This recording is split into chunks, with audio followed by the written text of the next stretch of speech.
नमो भगवते वासुदेवाय। श्रद्धालु भक्तों, श्रीमद्भागवत महापुराण के 10वें स्कंद के पूर्वार्ध के 46वां अध्याय के अंतर्गत उद्धव जी की ब्रज यात्रा का प्रस्तुतिकरण करूंगा। इसके पूर्व जहां तक आप कथा श्रवण कर चुके हैं उसके आगे का प्रस्तुतिकरण करता हूं।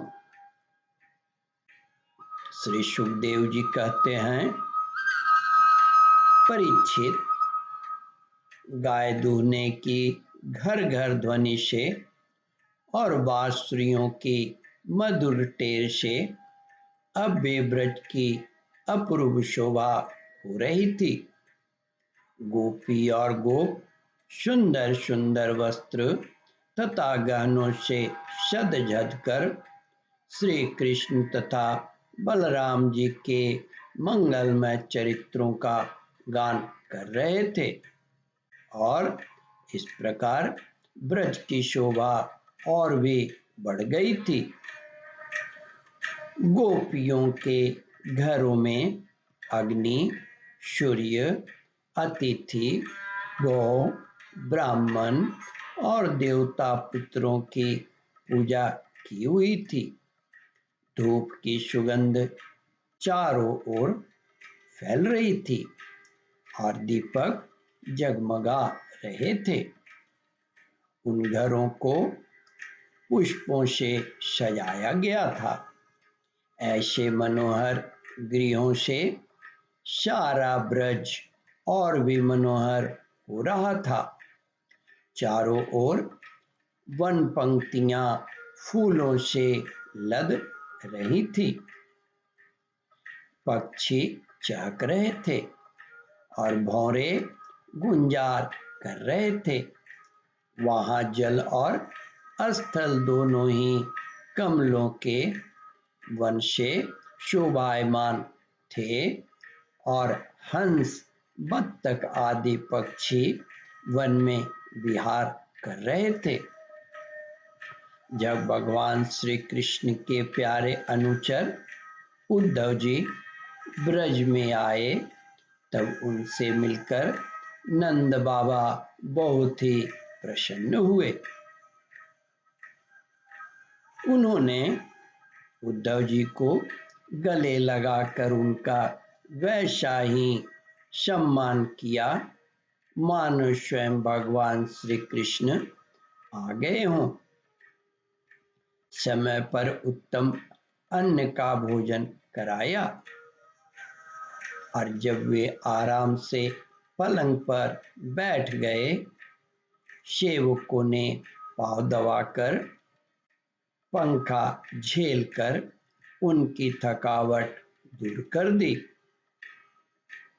तब नंद बाबा ने उनसे पूछा, परम भाग्यवान उद्धव जी, अब हमारे सखा वसुदेव जी जेल से छूट गए। उनके आत्मीय स्वजन तथा पुत्र आदि उनके साथ हैं। इस समय वे सब कुशल से तो है ना? यह बड़े सौभाग्य की बात है कि अपने पापों के फलस्वरूप पापी कंस अपने अनुयायियों के साथ मारा गया, क्योंकि स्वभाव से ही धार्मिक परम साधु यदुवंशियों से वह सदा द्वेष करता था। अच्छा उद्धव जी, श्री कृष्ण कभी हम लोगों की भी याद करते हैं।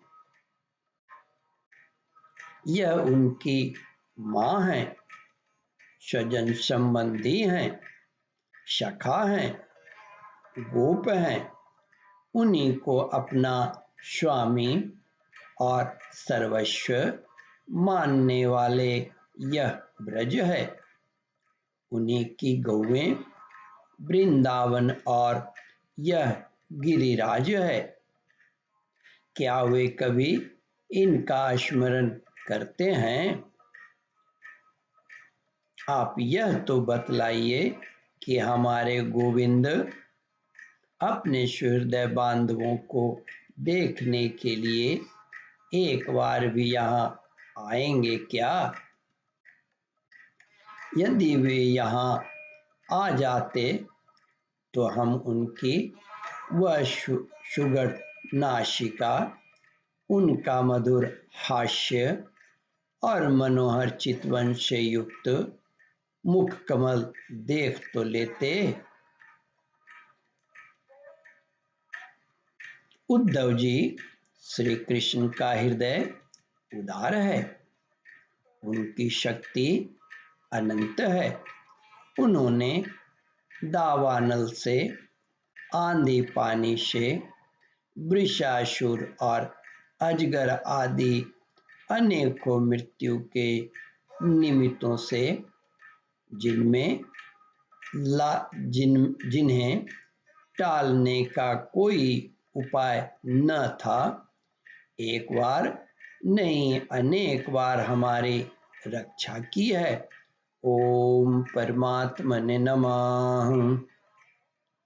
श्रद्धालु भक्तों, श्रद्धालु भक्तों, इस कथा को ध्यान पूर्वक श्रवण, मनन और इसका चिंतन करें। इस कथामृत का रसास्वादन अपने बंधु बांधवों को भी करावें। इस वीडियो को शेयर और सब्सक्राइब करें। ओम परमात्मने नमः।